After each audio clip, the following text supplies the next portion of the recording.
সাফল্য কামনা করে বড় মার আশীর্বাদ নিতে নৈহাটিতে পৌঁছালেন সংসদ অভিনেতা দীপক অধিকারী ও শুভশ্রী গঙ্গোপাধ্যায়।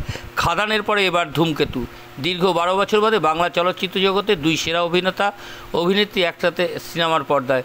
সংসদ অভিনেতা দীপক অধিকারী ও অভিনেত্রী শুভশ্রী গঙ্গোপাধ্যায়কে অভিনয় করছেন ধূমকেতুতে। আর সেই ছবির সাফল্য কামনা করে আজ নৈহাটি বড়মার মন্দিরে পুজো দিতে আসেন ধূমকেতু চলচ্চিত্রের কলাকৌশলীরা। বড়মার আশীর্বাদ নিয়ে সেই ছবির সাফল্যতা নিয়ে আশাবাদী অভিনেতা দীপক অধিকারী ও অভিনেত্রী শুভশ্রী গঙ্গোপাধ্যায় দুজনেই। তবে একদা বাংলা চলচ্চিত্রের সেরা জুটিকে দেখার জন্য অনেকেই আগে থেকে নৈহাটির বড়মার মন্দির চত্বরে ভিড় জমিয়েছিল। বহু সাধারণ মানুষ।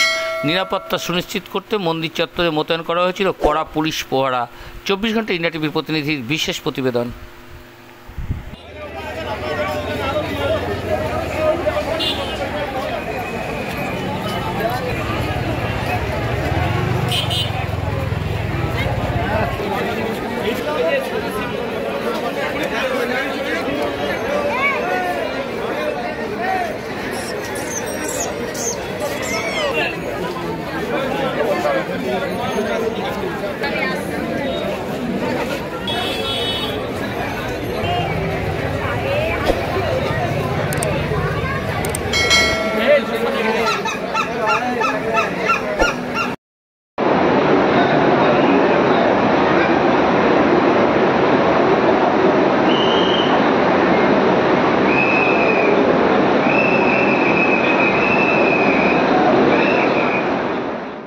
আপনারা দেখছেন 24 ঘন্টা ইন্ডিয়া টিভি, সর্বদা সবার পাশে সবার মাঝে।